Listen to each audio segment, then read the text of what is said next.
We've been fairly dry the last month. We haven't had any rain, and so the quality of the crop is actually really good because it hasn't had any rain degradation on it. Yield wise, we're coming out somewhere between 90 and 100 bushels probably on average, which is about 5,500 pounds. So we're really happy with the way the crop's coming off.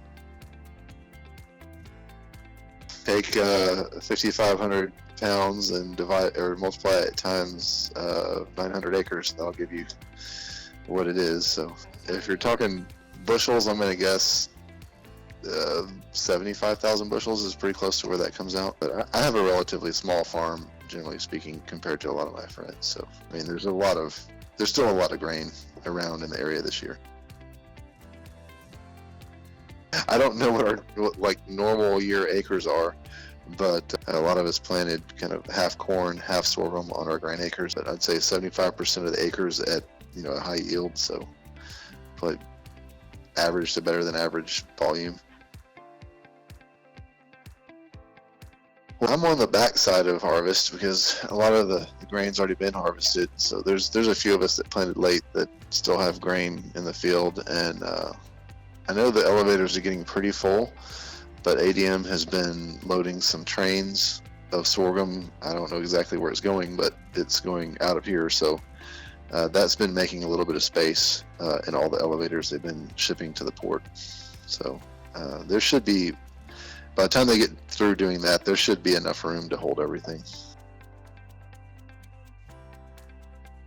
I hold my first grain to ADM to make sure that I got my overage out of the way, and then I should be able to hold everything else that I have in my grain elevator. My capacity is 106,000 bushels, but I'm splitting I have 2 tanks, and I'm splitting them between corn and milo, so I'll have 53,000 bushels of sorghum and 53,000 bushels of corn.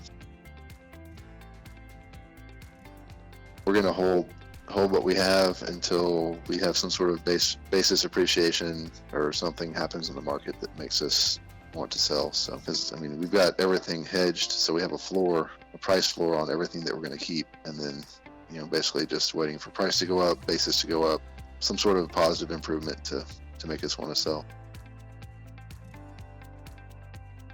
I mean, everything looks really excellent this year. We don't have really any weather issues, so the quality of the grain going into the market is excellent. And then, like, as far as volume goes, I think we're at least at normal levels, if not higher. So I think there'll be plenty around if buyers happen to decide they want it. Tight. We were actually short space. We had to sell a significant amount of production at levels we didn't want to sell it at, just to make sure we had room to service our customers. We handle corn and sorghum at 5 of our 6 locations that we run. That's probably, I don't have the numbers in front of me, but that's looking like about 2/3 sorghum to 1/3 corn. It's extremely good. It's one of the driest, best crops we've received in the 12 years I've been here. It's trading at a pretty good discount down in our area relative to Houston or the Panhandle. Based on numbers I'm hearing from other areas of the state, we're trading at a pretty good discount to everybody else.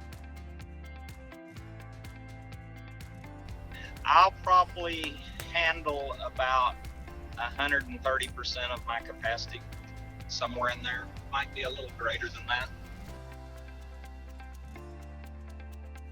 Dealing internationally is what creates the demand that we need to get it out of our area. We would trade at a discount to most of our competition because we don't have feedlots. We don't have end users in our area. So the only opportunity we have is to get it on a vessel going overseas or going across the border by truck into Mexico.